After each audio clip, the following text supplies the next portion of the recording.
रुको रुको साथी हो, एकछिन भिडियो लिएर आइरहेको छु। मैले बनाउने गरिरहेको छु चिकन हक्का नुडल।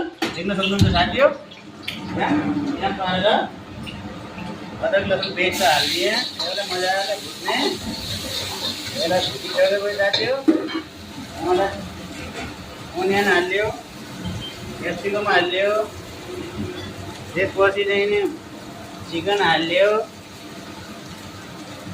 त्यसपछि चाहिँ नि पत्ताकोपी हालेर यसलाई मजाले भुट्यो।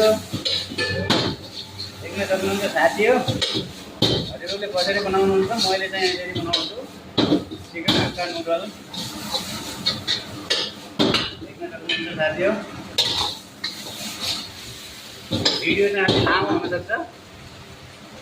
त्यसपछि चाहिँ हामीले नुडल हाल्यौँ। त्यसपछि चाहिँ माथिबाट सिजनिङ मसला हाल्यौँ, नमक अजिनोमोटो, हल्का सा पानीको छाँटा माऱ्यौँ, हल्का फुड कलर। त्यसपछि लिएर सोया सस,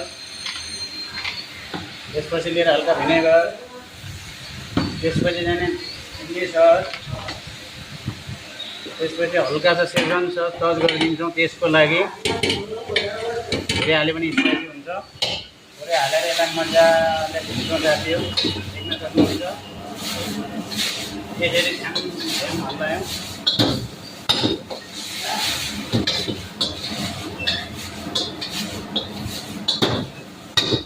देख्न सक्नुहुन्छ यसरी झ्याम झ्याम झ्याम दिए।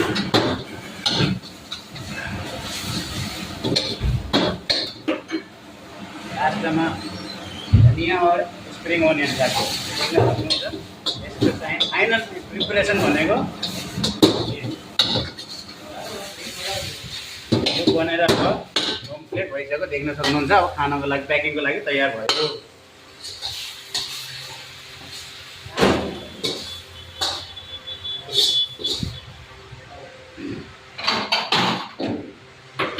यो भिडियो कस्तो लाग्यो त्यस्तै जाने कमेन्ट बक्समा गएर कमेन्ट गर्न नभुल्नु होला है।